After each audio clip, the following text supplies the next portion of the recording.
Hello hello आज चाहिँ म हजुरहरुलाई यो खालको डिजाइन बुन्न सिकाउँछु है। यो गर्मीमा हुन्छ राम्रो त्यो होला है।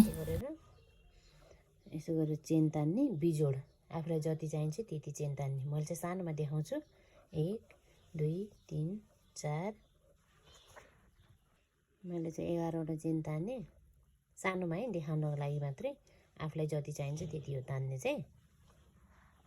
त्यो चेनमा सबैमा यस्तो गर्ने डबल क्रोसेट। मैले 11 वटा चेन तानेको 11 वटा डबल क्रोसेट गरेँ। अब योदेखि माथि चाहिँ 1 2 3 4 4 वटा चेन तान्ने अनि यस्तो गरेर यो यसकै हो, यहाँ एउटा छोड्ने अनि यस्तो गर्ने। फेरि एक चेन तान्ने, तलको एक चेन छोड्ने, यहाँ माथि एक तान्ने बनायो भने यस्तो हुन्छ।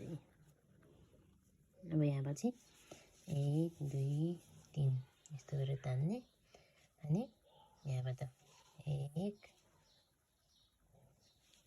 2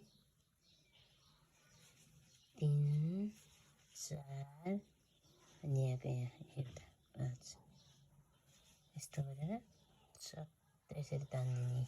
फेरि एकचोटि हेर्ने राम्रोसँग। यही दुल्कोमा यस्तो गरेर 1 यहाँ 2 यसमा 3 4 5 यसरी स्वात्त ताने। फेरि यस्तो गर्ने। फेरि 1 यसमा 2 यसमा 3 यसमा 4 यसमा 5 यस्तो गरेर तान्दिने। लास्टमा है 4 भयो हैन। अघिको यो 4 वटा चेन तानेकोमा छेउमा यस्तो गरेर यसरी तान्दिने अनि 5 वटालाई एकैचोटि यस्तो गर्ने।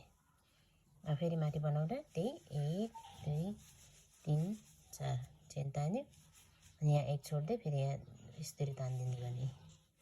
1 फेरि 1 यता 1 यसरी जाने गर्दै आयो अनि यसो पनि लास्टमा आइपुग्यो। अब लास्टमा लास्टको यसमा यस्तो गरी तान्दिने। अब त त्यो रिपिट हो। 1 2 3 यस्तो गर्ने। यस्तो गरेर यो चेनमा 1